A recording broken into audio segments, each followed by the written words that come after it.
اے نبی تم نے دیکھا اس شخص کو، اس کے حال پر غور کیا جس نے اپنی خواہش نفس کو اپنا الہ بنا لیا ہے؟ اللہ اکبر، الہ، لا الہ الا اللہ، کلمہ توحید کا مرکزی لفظ یہاں آ رہا ہے، من اتخذ الہہ ہواہ، جس نے اپنی خواہش نفس کو اپنا معبود بنا لیا، الہ بنا لیا۔ افانت تکون علیہ وکیلا، کیا آپ ایسے شخص کی کوئی ذمہ داری لے سکتے ہیں؟ سود حرام ہوا کرے جی، حرام حرام، ہمارا دھندا جو ہے وہ آگے بڑھ نہیں سکتا، تو اللہ کے حکم کو پیچھے ڈالا، نفس کے تقاضے کو آگے رکھا۔ کون معبود ہے آپ کا؟ نام عبداللہ رکھیے، نام عبد الرحمن رکھیے، ہے عبد النفس، نفس کے بندے، نفس کے غلام۔ یہ میں نے یوں سمجھیے کہ جیسے میں نے ہجرت اور جہاد کی ڈیفینیشنز کی تھی۔ ہجرت کا بیس کیا ہے؟ پوچھا گیا ایو الہجرت افضل ہو یا رسول اللہ، اے اللہ کے رسول بتائیے سب سے اعلیٰ ہجرت کون سی ہے، افضل؟ فرمایا ان تہجر ما کرہ ربک، ہر اس چیز کو چھوڑ دو جو تمہارے رب کو پسند نہیں۔ آج رات ہی سے آپ ہجرت شروع کر سکتے ہیں۔ جائزہ لیجئے کیا کیا چیزیں میری زندگی میں خلاف شریعت ہے، جو اللہ کو ناپسند ہے، فیصلہ کیجئے کہ آج کے بعد نہیں ہوگی، ہجرت شروع ہو گئی، افضل الہجرہ، سب سے افضل ہجرت شروع ہو گئی۔ لیکن ٹاپ پر لے جائیے تو یہ ہجرت جب اللہ کے دین کو قائم کرنے کی جدوجہد اس مرحلے پر آ جائے کہ اب باطل کے ساتھ ٹکراؤ ہے اور اب چاہیے کہ ساری قوت ایک مرکز پر جمع ہو جائے، ہجرت فرض کر دی گئی۔ وہ ہجرت گھر بار چھوڑ کر، اہل و عیال کو چھوڑ کر، اور مکے کے بھیڑیوں کے رحم و کرم پر چھوڑ کر اپنے گھر والوں کو، جو لوگ ہجرت کر کے آئے، حکم تھا۔ ہجرت مدینہ فرض تھی، ہجرت حبشہ فرض نہیں تھی، صرف اجازت تھی کہ جن سے سختیاں نہیں جھیلی جا رہی مزید وہ چلے جائیں۔ تو ہجرت کا یہ ابتدائی نقطہ، انتہا یہ جہاد، المجاہد من جاہد نفسہ، جہاد تو یہاں سے شروع ہو گیا، اپنے نفس کے خلاف جہاد کرنا۔ صبح نفس نے کہا بھی سو جاؤ، آپ نے نفس کی بات کو رد کیا، اپنا کمبل اٹھا کے پھینکا، اٹھے، وضو کیا، نماز کے لیے آپ مسجد چل دیے، آپ نے جہاد کیا نفس کے خلاف۔ یہ افضل الجہاد ہے، اور سب سے چوٹی اوپر یہ ہے کہ جب وہ حق و باطل کی جنگ ہو تو جان ہتھیلی پر رکھ کر میدان میں حاضر ہو جاتا۔ اسی طرح یہ جو شرک فی الاطاعت ہے، میں نے آپ کو اس کی ابتدا بھی بتا دی، انفرادی سطح۔ افرأیت من اتخذ الہہ ہواہ افانت تکون علیہ وکیلا، کیا تم نے غور کیا اس شخص کی حالت پر جس نے اپنی خواہش نفس کو اپنا معبود بنا لیا، الہ بنا لیا؟ کہہ رہا ہے لا الہ الا اللہ، لا الہ الا اللہ، لیکن الہ تو اس کا نفس ہے۔ اب اس کو انتہا پر لے جائیے۔ عہد حاضر کا سب سے بڑا شرک، سب سے بڑا شرک، سب سے بڑا شرک عوامی حاکمیت کا تصور ہے۔ حاکم اللہ کے سوا کوئی نہیں، ان الحکم الا للہ۔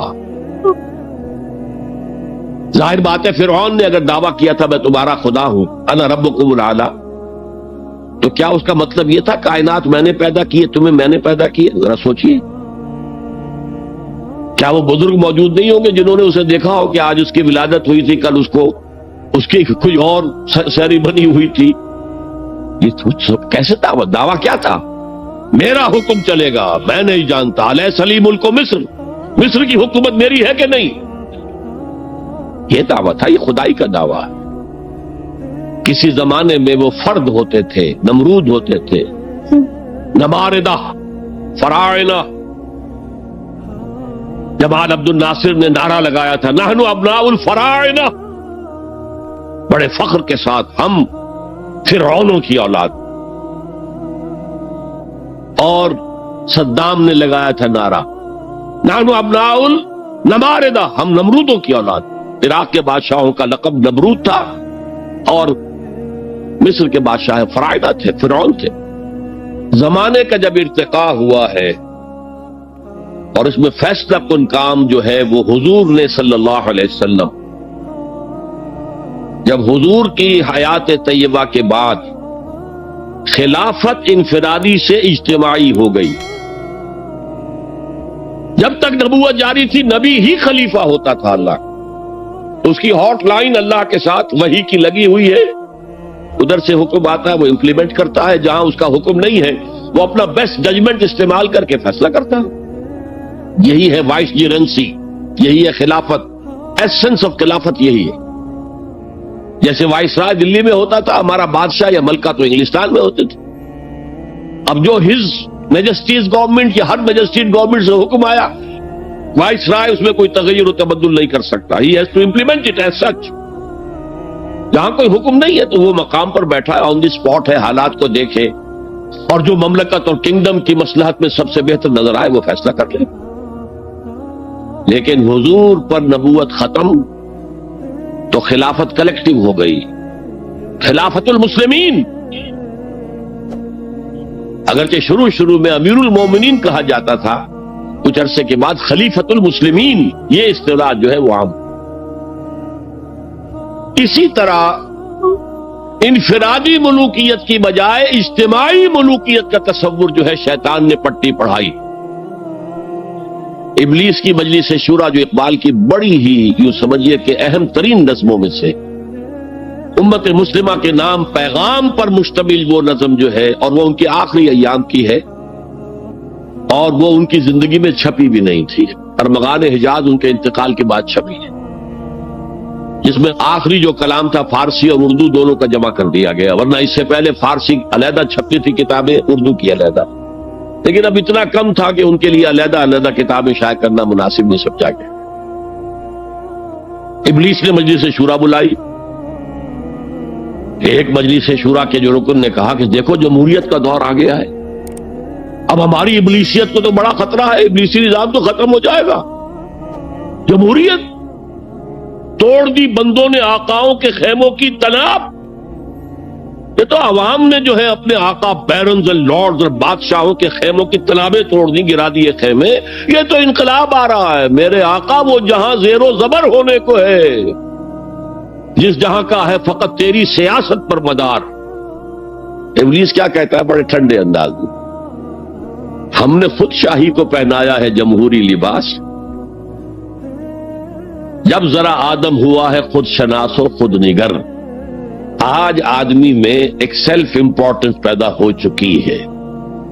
یہ بادشاہ کون ہوتے ہیں جو ہمارے سروں پر مسلط ہے، محلوں میں رہتے ہیں، عیش کرتے ہیں، جو خون پسینہ جو ہے وہ کسان کر رہا ہے، ابھی انڈسٹریل ریولوشن تو نہیں ہوا تھا، وہ ساری بات جو تھی وہ زرعی معیشت تھی، خون پسینہ وہ کرتا ہے، فصل میں سے لائنز شیئر آ کر بیرن اور لارڈ وہ لے گیا، اور اس میں سے ایک حصہ اس نے بادشاہ کو پہنچا، ایک اپنے پاس رکھا، ظالمانہ نظام ہے۔ تو ہم نے دیکھا کہ انسانوں میں کچھ شعور پیدا ہو گیا، خود شعوری، تو ہم نے ملوکیت کو ڈھال دیا نئے سانچے میں، ہم نے خود شاہی کو پہنایا ہے جمہوری لباس۔ وہ گندگی جو فرعون کے سر پر ٹنوں کے حساب سے رکھی ہوئی تھی، ہم نے کہا تولا تولا سب میں تقسیم کر دو، ایک ایک ووٹ سب کے ہاتھ میں دے دو اور کہہ دو تم حاکم ہو۔ ہم نے خود شاہی کو پہنایا ہے جمہوری لباس، جب ذرا آدم ہوا ہے خود شناس و خود نگر۔ تو نے کیا دیکھا نہیں مغرب کا جمہوری نظام، چہرہ روشن اندروں چنگیز سے تاریک تر۔ It is the dictatorship of the capitalist، جسے جمہوریت کا نام دیا جا رہا ہے، کھیل ہے، تماشا ہے۔ تو آج کی دنیا کا سب سے بڑا شرک اسے کوئی جانتا ہی نہیں، وہ شرک فی العقیدہ ان کو معلوم ہے، اور اس کے اوپر فتوے بھی وہ لگا دیں گے۔ کوئی قبر کے سامنے کھڑے ہو کر کوئی دعا کر رہا ہے، کسی کو رکوع کر لیا، کسی نے سجدہ کر لیا، تو خیر ٹھیک ہے، وہ تو ایک شرک جلی ہو رہا ہے، وہ تو معلوم ہے، اس کی نفی ہو رہی ہے۔ لیکن یہ وہ تھے شرک جو پہلے تھے، آج کا شرک بالکل اور ہے۔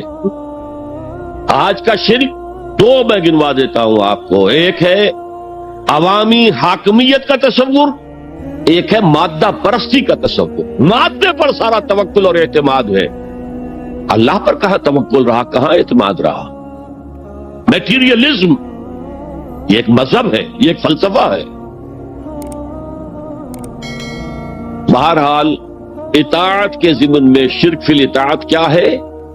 انفرادی سطح پر نفس پرستی، نفس کو اپنا معبود بنا لینا، اجتماعی سطح پر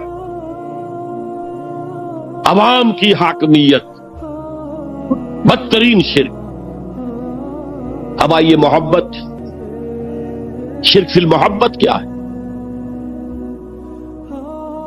اگر کسی بھی شے اور کسی بھی انسان کی محبت اللہ کی محبت سے بڑھ جانا تو دور کی بات ہے، برابر بھی آ کر ہم نشین ہو گئی، بیٹھ گئی، تو یہ شرک ہے۔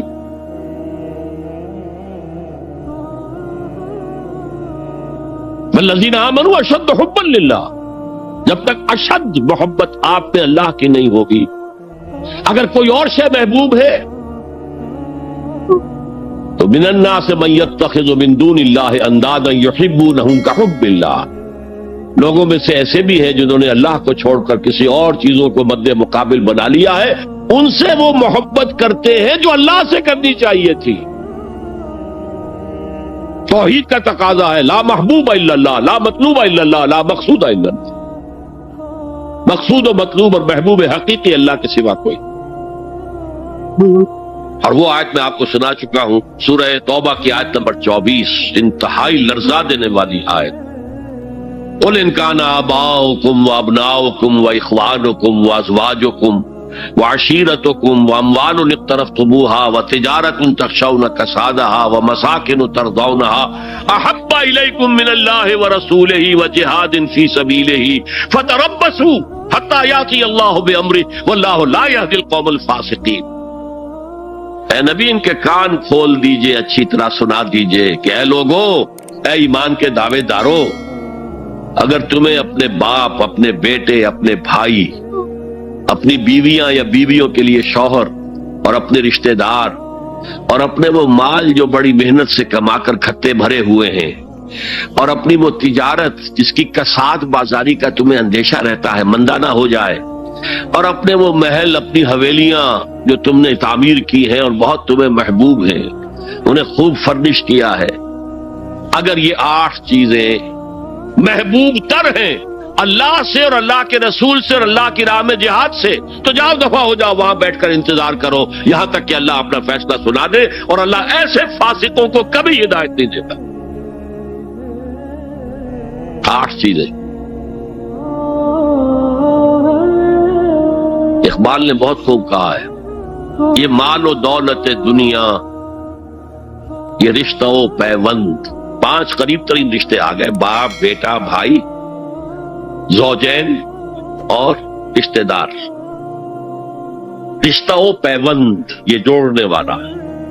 اور مال و دولت دنیا کی 3 شکلیں آ گئیں۔ دولت جو آپ اپنی بیلنس شیٹ کو دیکھ دیکھ کر آپ اس پہ خوش ہوتے ہیں، اب ہمارے ایسٹس کی یہ قیمت ہو گئی ہے اب، اور وہ مکانات جو آپ نے بنائے ہیں بڑے محبوب ہیں، اور ایسے بنائے ہیں، قرآن مجید میں آتا ہے لعلکم تخلدون، ایسے بنا رہے ہیں تمہیں ہمیشہ رہنا ان مکانوں کے اندر، اور وہ کاروبار جن میں تمہیں اندیشہ رہتا ہے کہ کہیں کساد نہ ہو جائے، کوئی ڈپریشن نہ آ جائے۔ یہ 8 چیزیں، یہ مال و دولت دنیا 3، یہ رشتہ و پیوند، بتان وہم و گمان لا الہ الا اللہ، یہ سب وہم و گمان کے بت ہیں جن کی پرستش میں تم لگے ہو۔ ان سب کی پرستش چھوڑو تو لا الہ الا اللہ کا حق ادا ہو۔ اب اس اصول کو بھی اپلائی کرنا شروع کیجیے۔ آئیے انڈیویجول لیول پر، دولت کی محبت، اگر آپ کو دولت کی محبت آمادہ کرتی ہے کہ اللہ کے حدود کو پامال کریں، حرام ذرائع استعمال کریں، دولت آنی چاہیے، حلال سے ہو، حرام سے ہو، جائز ہو، ناجائز سے ہو، بائی ہوک اور بائی کروک دولت آنی چاہیے، تو آپ کی محبوب حقیقی کون ہوئی؟ دولت۔ یہ دولت آپ کی معبود ہے۔ کون بڑے سے بڑا موحد اس شرک کا احساس رکھتا؟ اور حضور نے اس قدر کلیئر فرمایا ہے، تعس عبد الدینار وعبد الدرہم، ہلاک ہو گیا یا ہلاک ہو جائے، یہ کلام خبریہ ہے، یا یہ بد دعا ہے، تعیس عبد الدینار و عبد الدرہم، درہم و دینار کا بندہ ہلاک ہو جائے۔ نام عبد الرحمن ہے، حقیقت میں عبد الدینار ہے، عبد الدرہم۔ درہم و دینار آنے چاہیے، جائز سے یا ناجائز سے، حلال سے یا حرام سے، صحیح سے یا غلط سے، بھائی حق اور بھائی کرو۔ تو معبود کون ہوا؟ ہمارے ہندو بھائیوں نے کیا کیا؟ لکشمی دیوی دولت کی دیوی ہے، اس کی پوجا کرتے کس لیے؟ مطلوب کیا ہے؟ دولت۔ اس کی پوجا وہ خوش ہو جائے تو دولت ملے گی۔ ہم نے کہا ہٹاؤ جی اس دیوی کو بیچ میں سے، ہم براہ راست ہی پوج لیں گے، بس یہی تو فرق کیا ہے نا۔ عبد الدینار و عبد الدرہم، یہ ہے انفرادی سطح پر شرک فی المحبت، جو روح عبادت ہے، جو عبادت کی جان ہے، محبت، غایت الحب ما غایت الذل والخضوع، اور ٹاپ پر لے آئیے۔ آج کی دنیا اجتماعیت کے میدان میں اگرچہ اب زمانہ بدل رہا ہے، لیکن تقریباً 1 صدی سے نیشن سٹیٹس، وطن کی بنیاد پر قومیت، وطن محبوب ترین شے، جو شے میرے وطن کے لیے صحیح ہے وہ میں کروں گا، چاہے وہ غلط ہو، وہ حرام ہو، اللہ کے قانون کے خلاف ہو، لیکن میرے وطن کے لیے ہوگا۔ وطن زندہ باد، یہ وطن پرستی۔ اس وطن پرستی کے مذہب کی ایک نماز بھی ہے، ترانہ ہو رہا ہے تو کھڑے ہو جاؤ، قنوت، کھڑے ہو جانا عبادت کا حصہ ہے۔ اس کا جھنڈا سلامی دو، یہ وطن کے معبود کے ریچولز ہیں، مذہب وطنیت۔ اسی لیے اقبال نے کہا تھا، اس کو سمجھا نہیں کسی نے، اس دور میں میں اور ہے، جام اور ہے، جم اور، ساقی نے بنا کی روش لطف و ستم اور، تہذیب کے آزر نے ترشوائے صنم اور۔ آج کا صنم، آج کا بت کون ہے؟ تہذیب کے آزر نے ترشوائے صنم اور، مسلم نے بھی تعمیر کیا اپنا حرم اور، ان تازہ خداؤں میں بڑا سب سے وطن ہے، جو پیرہن اس کا ہے وہ مذہب کا کفن۔ خدا پرستی، یہ وطن کی لکیر سے تم اور ہو گئے، میں اور ہو گیا، لکیر۔ انسانیت منقسم، جو تمہارے وطن کے لیے ٹھیک ہے وہ تم کرو گے چاہے وہ اخلاقاً غلط، اور جو میرے وطن کے لیے ٹھیک ہے وہ میں کروں گا چاہے اخلاقاً غلط۔ یہ کون سا دین ہے؟ یہاں تو وطن تمہارا معبود بن گیا۔ پاکستان میں بڑا شور اٹھا تھا جب میں نے کہا تھا کہ جھنڈے کو سلامی دینا شرک ہے اور ترانے کے وقت کھڑا ہو جانا شرک ہے۔ اور میں کبھی بھی تقریبات میں جاتا ہوں، اقبال ڈے ہو رہا ہے، کچھ اور ہو رہا ہے، میں ان تقریبات کا مقرر نہیں ہوں، لیکن جب بہت زور دیتے چلا جاتا ہوں، لیکن وہاں ترانہ پڑا جاتا میں بیٹھا رہتا ہوں، میں کھڑا نہیں ہوتا، اور اس پر چیمیں گوئیاں ہوتی ہیں اخبارات کے اندر۔ لیکن میرے نزدیک یہ وطن کی نماز پڑھ رہے ہو تمہارا یہ قنوت اور وطن کا ترانہ، اس میں حمد ہو رہی ہے وطن کی، یہ کیا ہے؟ آج کے دور کا بدترین شرک، شرک فی المحبت۔ آگے چلیے، شرک فی الدعا، کسی کو مت پکارو کسی مدد کے لیے سوائے اللہ۔ وَأَنَّ الْمَسَاجِدَ لِلَّهِ فَلَا تَدْعُوا مَعَ اللَّهِ أَحَدًا، اللہ کے ساتھ، یعنی ایک تو یہ کہ اللہ کو چھوڑ کر کسی کو پکارنا، ایک ہے اللہ کے ساتھ پکارنا، اللہ کو بھی پکارنا، اوروں کو بھی پکارنا۔ بدترین شرک ہے دعا اللہ کے لیے، ندا اللہ کے۔ اس کا بھی ذرا میں تجزیہ کر دوں گا۔ دیکھیے، ایک ہے عام مادی قوانین دنیا کے جو ہے اس کے تحت کسی سے مدد چاہنا، بھائی ذرا مجھے پانی پلا دینا، یہ بھی آپ نے مدد چاہیے ہے نا۔ حضور کے بارے میں تو آیا ہے کہ آپ اتنے خوددار تھے صلی اللہ علیہ وسلم کہ اگر سواری پر ہوتے تھے اور آپ کا کوڑا نیچے گر جاتا تھا تو کسی سے یہ نہیں کہتے تھے کہ یہ کوڑا مجھے اٹھا کے دے دو، بلکہ خود سواری سے اتر کر کوڑا اٹھاتے تھے۔ تو یہ جو قانون مادی ہے اس کے تحت مدد مانگنا کوئی بری بات نہیں ہے، کوئی غلط بات نہیں۔ ماورائی اعتبار سے، غیبی اعتبار سے کسی سے مدد مانگنا کسے باشد کوئی ہو، شرک فی الدعا۔ ان المساجد للہ فلا تدعوا مع اللہ احدا۔ ایک ہے استعارتن، استعارتن اقبال کہتا ہے ہمالا اے فصیل کشور ہندوستان، تو یہ خطاب بالکل ایک استعارہ سا ہے۔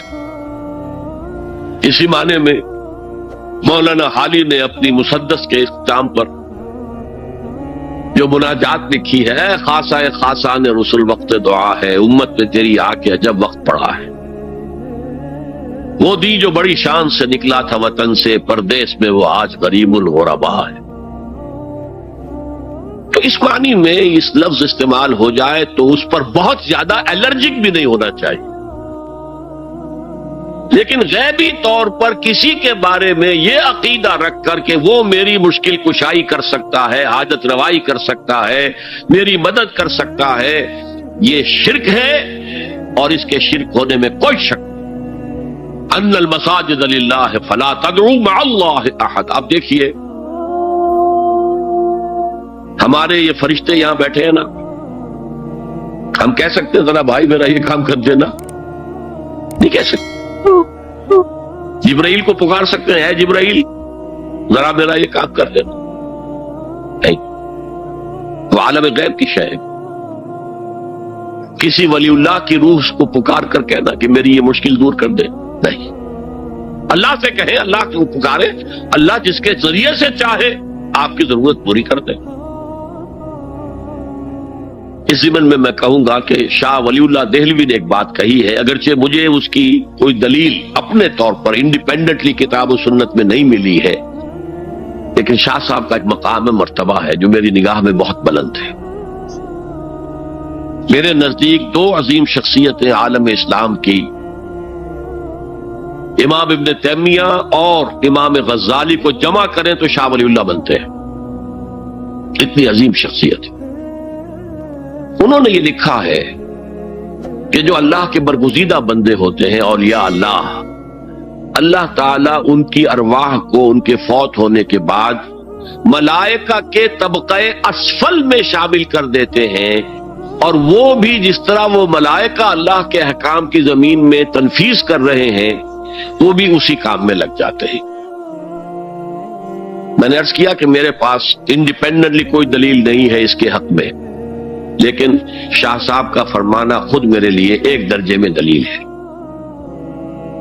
لیکن یہاں ایک تو یہ نوٹ کرنے کا، ملائکہ کا طبقہ اسفل، ملائکہ کا سب سے نچلا طبقہ،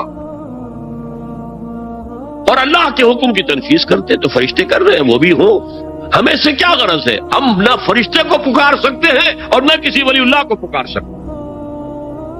پکارو اللہ کو۔ قال ربکم ادعونی استجب لکم ان الذین یستکبرون عن عبادتی سیدخلون جہنم داخرین۔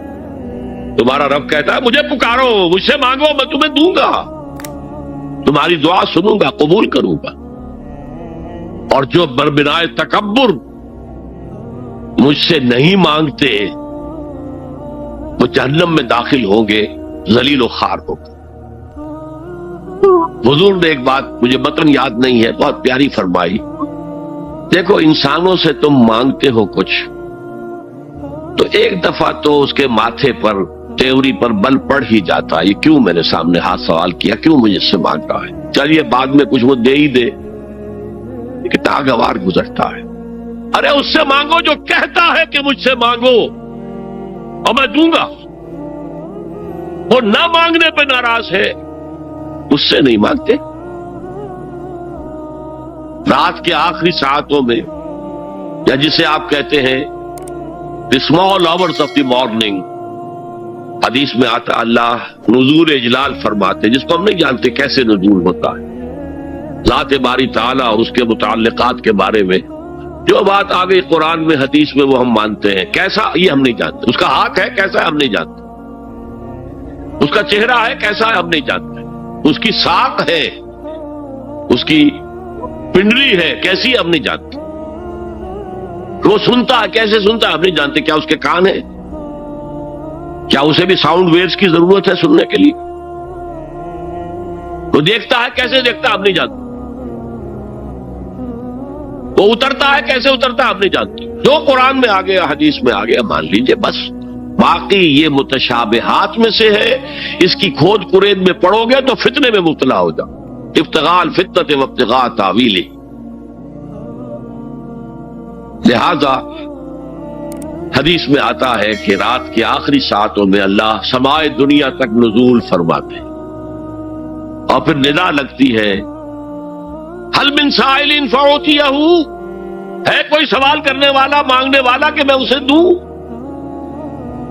حل من مستغفر فاغفر لہ، ہے کوئی گناہوں کی معافی چاہنے والا کہ میں اسے معاف کر دوں، ہم انٹا غفیل سو رہے، ہم تو مائل بکرم ہے کوئی سائل ہی نہیں، راہ دکھلائیں کسے رہنم منزل ہی نہیں، راہ کسے دکھا،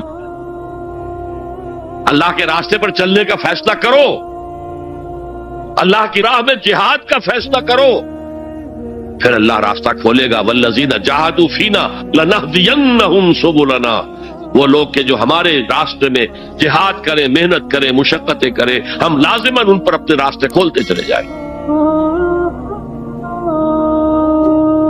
اور دعا شرک فی الدعا، مانگو صرف اللہ سے، وہ چاہے کسی فرشتے کے ذریعے، چاہے کسی فوت شدہ ولی اللہ کی روح کے ذریعے سے، چاہے کسی کو بھی نہیں، براہ راست اپنے حکم سے، اس کی تو قدرت ہے جو چاہے کرے، کن فیکون، وہ جیسے بھی ہو وہ آپ کی ضرورت پوری کرے گا، وہی ہے جو کہ مشکلات کو حل کرنے والا ہے، وہی ہے کہ رزق دینے والا ہے، وہی ہے جو مرض سے شفا دینے والا ہے، پکارو اسی کو، مانگو اسی سے۔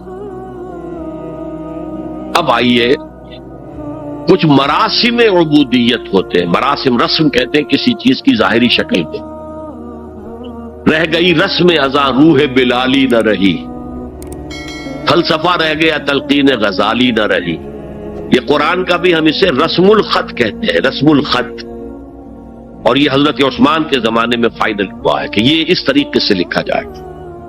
تو عبدیت کے اظہار کے لیے کچھ رسومات ہیں، جس میں سے ایک پر گفتگو ہو چکی، قنوت، والقانتین والقانتات، یہ جو ہے اللہ کے حضور میں چاہے ہاتھ باندھے چاہے ہاتھ کھلے، لیکن ذرا جھک کر گردن میں خم کر کے کھڑے ہونا، یہ نماز کے اندر جو قنوت ہے یہ قنوت ہے، یہ بھی اپنی عاجزی کا اظہار ہے، عجز اور تذلل، وہ جو ابن قیم کی میں نے ڈیفینیشن آپ کو بتائی، العبادت تجمع اصلین غایت الحب وغایت الذل والخضوع، حد درجے میں اللہ کے سامنے پچھ جانا، جھک جانا، گر جانا، رکوع سجدہ اللہ کے سوا کسی کے لیے نہیں، اور اس معاملے میں دین محمدی جو اپنی تکمیل کو پہنچ گیا، الیوم اکملت لکم دینکم واتممت علیکم نعمتی ورضیت لکم الاسلام دینا، حضور کی بعثت سے قبل سجدہ تعظیمی جائز تھا،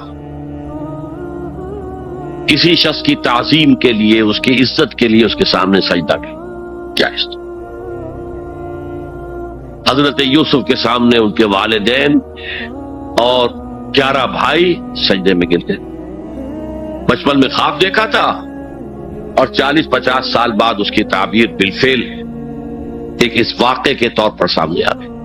سجدہ کرنا، جھکنا، سجدہ کرنا، یہ جائز تھا سجدہ تعظیم، حضور پر شریعت مکمل، توحید مکمل، اب ہر نوع کا سجدہ حرام مطلق ہے سوائے اللہ کے کسی کو۔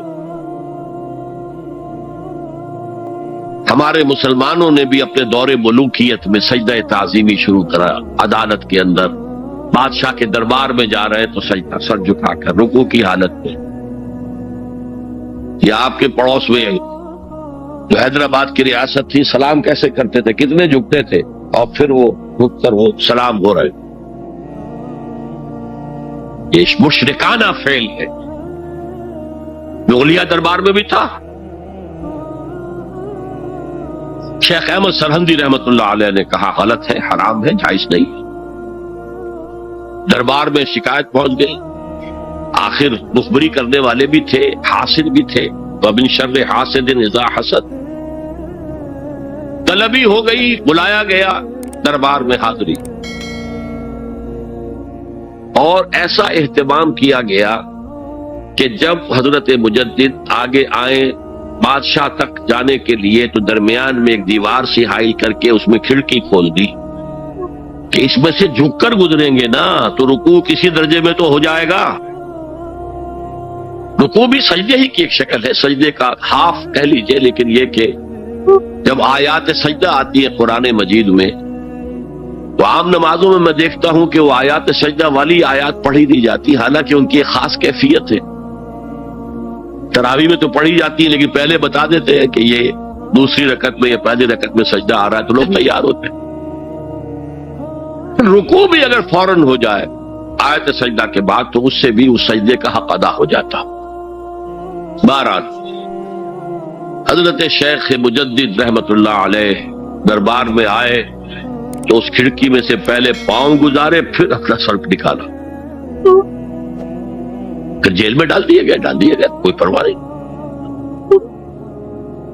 حاضر ہوا میں شیخ مجدد کی لحد پر، وہ خاک کے ہے زیر فلک مطلع انوار، گردن نہ جھکی جس کی جہانگیر کے آگے، جس کی نفس گرم سے ہے گرمی احرار، وہ ہند میں سرمایہ ملت کا نگہباں، اللہ نے بر وقت کیا جس کو خبردار۔ دین الہی، دین محمدی کے خاتمے کا اعلان تھا، اب بڑے بڑے مولویوں نے یہ اکبر کو سبق پڑھایا تھا، بڑے مولوی، درباری مولوی، انہوں نے سبق پڑھایا تھا۔ اللہ کا ایک دن 1000 برس کا ہوتا ہے، اور اللہ کا ہر معاملہ 1000 سال تک ہوتا ہے۔ اب 1000 سال ہو گئے محمد کی رسالت کو، ان کی رسالت کا دور ختم صلی اللہ علیہ وسلم۔ اب دوسرا 1000 سال، اسی لیے الف ثانی کہتے ہیں نا، الف ہزار کو کہتے ہیں الف ثانی۔ یہ دوسرا 1000واں سال جو شروع ہو گیا ہے، اس میں ایک نئے دین کی ضرورت ہے، وہ دین اکبری ہے، دین الہی ہے۔ اور دین الہی کیا تھا؟ یہ ایک بہت بڑی سیاسی تدبیر تھی، اصل میں بہت بڑی سیاسی تدبیر، اور اس کا ظہور بعد میں بھی ہوا ہے ہندوستان کی سرزمین میں۔ وہ یہ کہ ہندوستان کی ترقی میں جو چیز سب سے بڑی رکاوٹ ہے وہ مذہبی اختلافات ہیں، لہذا ایسا کرو سارے مذاہب جو ہیں اسے ہاون دستے میں ڈالو، کوٹ کوٹ کے چورا چورا کر کے بناؤ صفوف، اور یہ مذہب سب کا ہو جائے تو مذہبی اختلافات ختم ہو جائے۔ دوسری بات ان کی سمجھ میں یہ آ گئی کہ اصل میں اختلاف رسالت اور شریعت کی بنیاد پر ہوتے ہیں، لہذا دین الہی بس خدا کو مانو، بس رسالت وغیرہ کو چھوڑو، خدا تو سب کا رب ہے، اسے آپ پرماتما کہہ لے، مہادیو کہہ لے، جو چاہے کہہ لے، اللہ کہہ لے، رام کہہ لے، قل ادعوا اللہ الرحمن ایما تدعوا فلہ الاسماء الحسنی۔ قرآن کہتا ہے تم اللہ کہہ کر پکار لو یا رحمان کہہ کر پکار لو، جس کو بھی تم پکار رہے ہو یہ جان لو کہ تمام اچھے نام اسی کے۔ یہ فلسفہ تھا بہت گہرا، وہ جاہل تھا، ان پڑھ تھا، لیکن بہت بڑا سیاستدان تھا اکبر، اس میں کوئی شک نہیں۔ لیکن یہ کہ اگر ایک حکومت، اور جو سب سے بڑا مغل اعظم جس کو کہتے ہیں، اس کے زمانے میں مسلمانان ہند جو ہیں سیاسی اعتبار سے اپنے عروج پر تھے، لیکن دینی اعتبار سے پاتال کا معاملہ آ گیا تھا کہ دین محمدی ختم۔ 1000 سال کا ایک دن ہے اور وہ ختم ہو چکا. اللہ نے اٹھایا مجدد الفسانی رحمت اللہ علیہ اور ان کی درویشانہ مساعی کے ذریعے سے. اب دیکھیے اس زمانے میں تصوف کے ذریعے سے سب سے بڑا شرک آ رہا تھا. وحدت الوجود کی ایسی تعبیرات ہو رہی تھی جو ہماؤست بن گئی تھی. ہماؤست اور وحدت الوجود کے درمیان تو زمین آسمان کا فرق ہے. ہماؤست میں کائنات حقیقی ہے، خدا اس میں حل ہو چکا ہے، اس کے اندر ظاہر ہو گیا. اور وحدت الوجود میں وجود حقیقی صرف اللہ کا، اس کائنات کا وجود کوئی ہے ہی نہیں حقیقت میں. لیکن یہ ختم ہو رہا تھا. اس پہلو سے مجدد الفسانی کے مجدد اعظم کو اللہ نے کھڑا کیا. شیخ احمد حضرت عمر کی اولاد سے تھے، فاروقی تھے. شاہ ولی اللہ بھی فاروقی تھے. لگے فاروقیم کہتے ہیں شیخ احمد سلیم، میری فاروقی رگ پڑکتی ہے اس پر. اس کے نتیجے میں وہ دین الہی کا خاتمہ ہوا. بعد میں ہمارے ہاں یہ آیا ہے ہندوستان میں برہمو سماج، برہمو سماج. اور گاندھی جی بھی اسی فلسفے کے قائل تھے، وحدت ادیان کے. اور یہ سیاسی اعتبار سے بہت اونچی ذہنی سطح کی غمازی کرنے والی بات ہے کہ ہندوستان کے اندر کے یہ مذہبی اختلافات کو اگر ہم کسی طرح کھرل کر کے ختم کر دیں، ہاون دستہ میں ڈال کے کر دیں، تو پھر یہ کہ یہاں ترقی ہی ترقی. بہرحال سجدہ گردن نہ جھکی جس کی جہانگیر کے آگے، جس کے نفس گرم سے ہے گرمی احرار. وہ ہند میں سرمایہ ملت کا نگہباں، اللہ نے بر وقت کیا جس کو خبردار. تو ہم نے شرک فی العبادت میں پہلے بات کی شرک فی الاطاعت. انفرادی سطح پر نفس معبود، اجتماعی سطح پر عوام کی حاکمیت، بدترین شرک اس دور کا، عظیم ترین شرک. اتنے بڑے پیمانے کا شرک کبھی نہیں ہوا دنیا میں. اس کے بعد شرک فی المحبت، مال کی محبت، تعس عبد الدینار و عبد الدرہم. وطن کی محبت یا کسی اور شے کی محبت، اگر وہ اللہ کی محبت کے برابر بھی آ جائے، بڑھ جائے تو اور بھی بڑی بات کہنی پڑے گی. لیکن ہمارے پاس شرک سے اوپر کی اصطلاح کوئی نہیں. پھر شرک دعا، اللہ کے سوا کسی اور سے حاجت روائی کے لیے، مشکل کشائی کے لیے پکارتا کسی. پھر شرک فی المراسم العبودیہ، قنوت ہے، رکوع ہے، سجود ہے. یہ ذل والخضوع کی، کسی کے سامنے جھک جانے کی ایک علامت ہے، سمبل ہے. اب آخری ہے اس میں اخلاص، اور اخلاص کی ضد کیا ہے؟ ریاکاری. کوئی عبادت اگر دکھاوے کے لیے کی جائے وہ شرک. یہ شرک خفی کہلاتا ہے. مال کی محبت کا شرک بھی شرک خفی ہے، نفس کی اطاعت کا شرک بھی شرک خفی ہے، اور یہ سب سے خفی شرک ہے.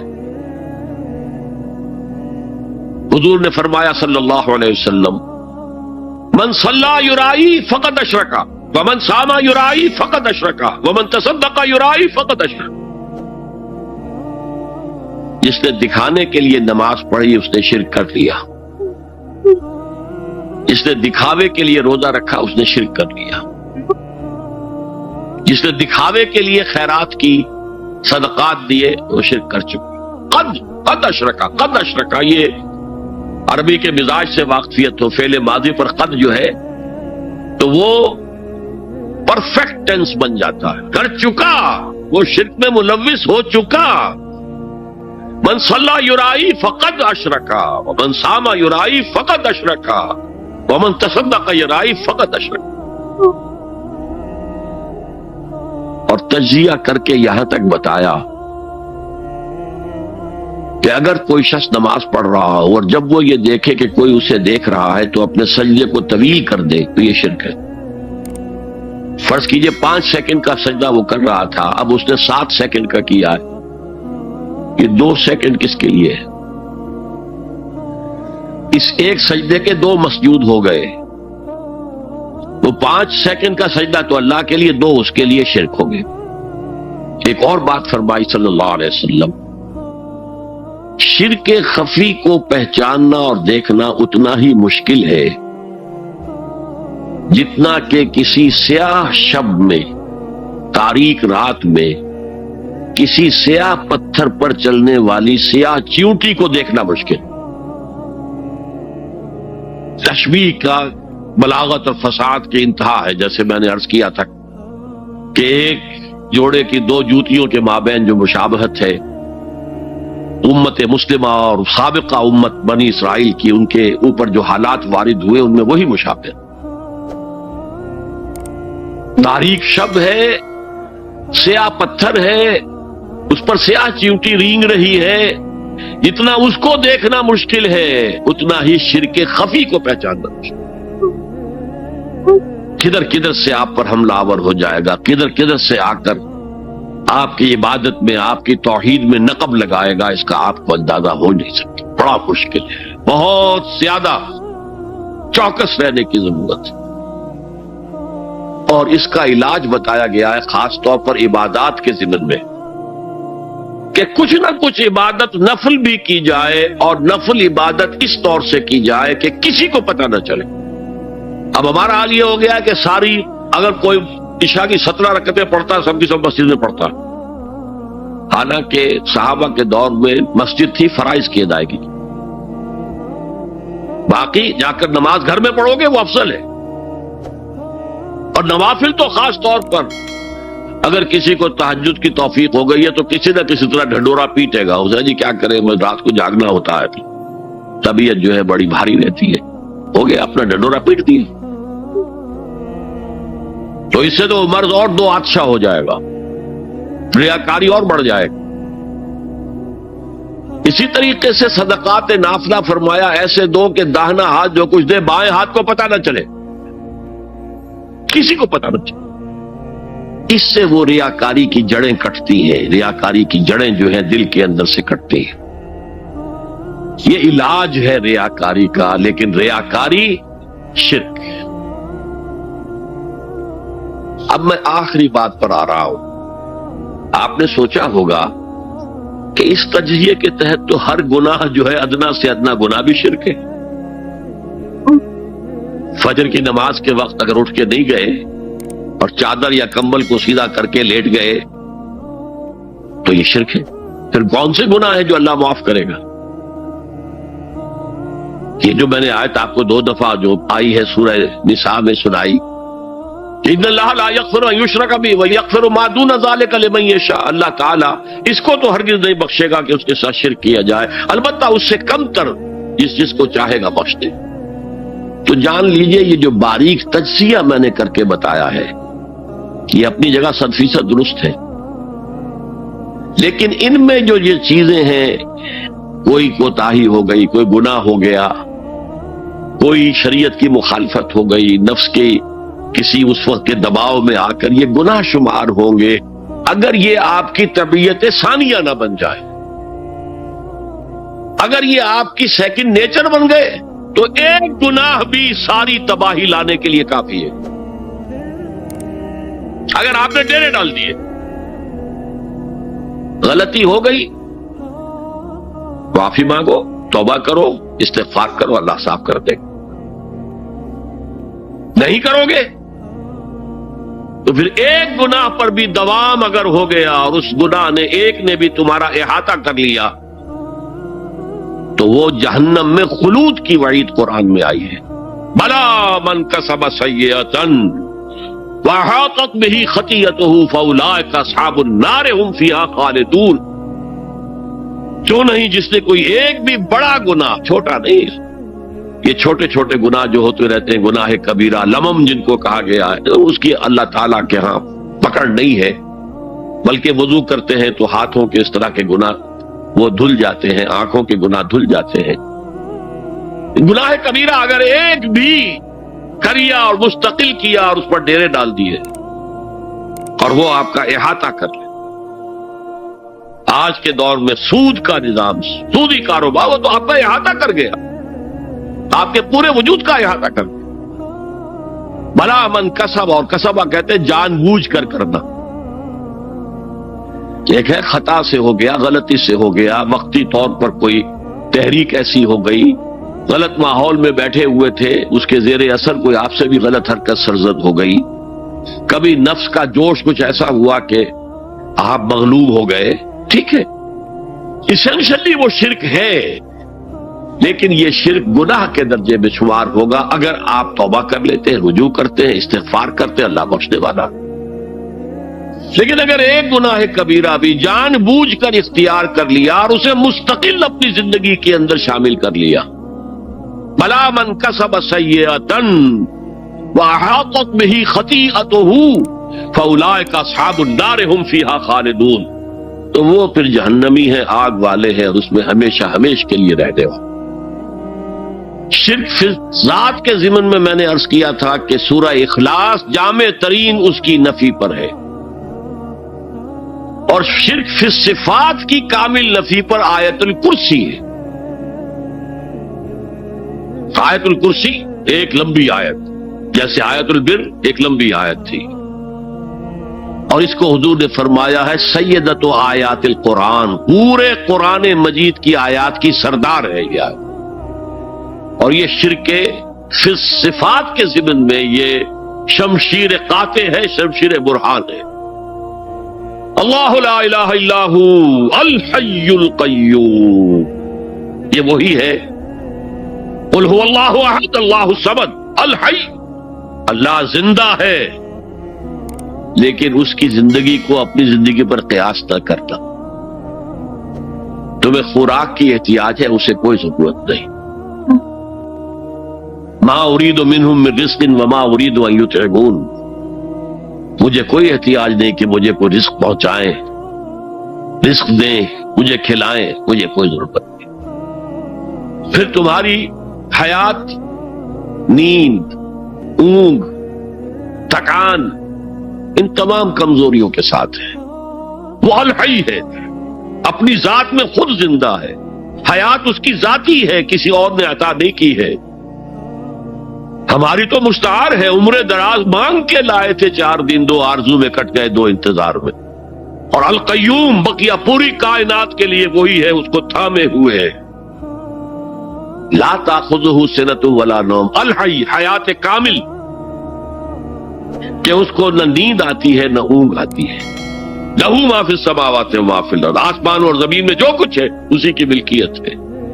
تم کسٹوڈینز ہو، تم امین ہو، ای امانت چند روزہ نزد ماست، در حقیقت مالک شے ہر شے خداست، یہاں تک کہ یہ میرا جسم بھی میرے پاس امانت ہے۔ میں کون ہوں؟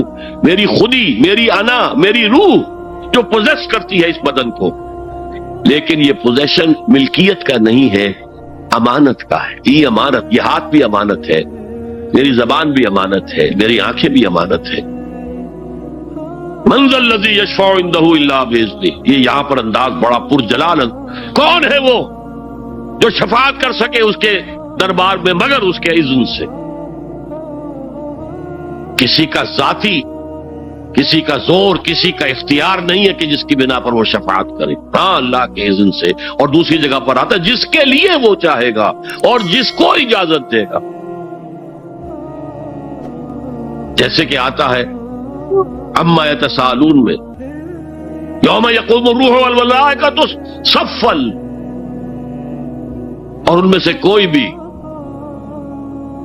بات نہیں کر سکے گا، کلام نہیں کر سکے گا، لا یتکلمون الا من اذن لہ الرحمن، سوائے اس کے جسے رحمان اجازت دے، وقال صوابا، اور صحیح بات کرے گا، کوئی غلط بات نہیں کرے گا۔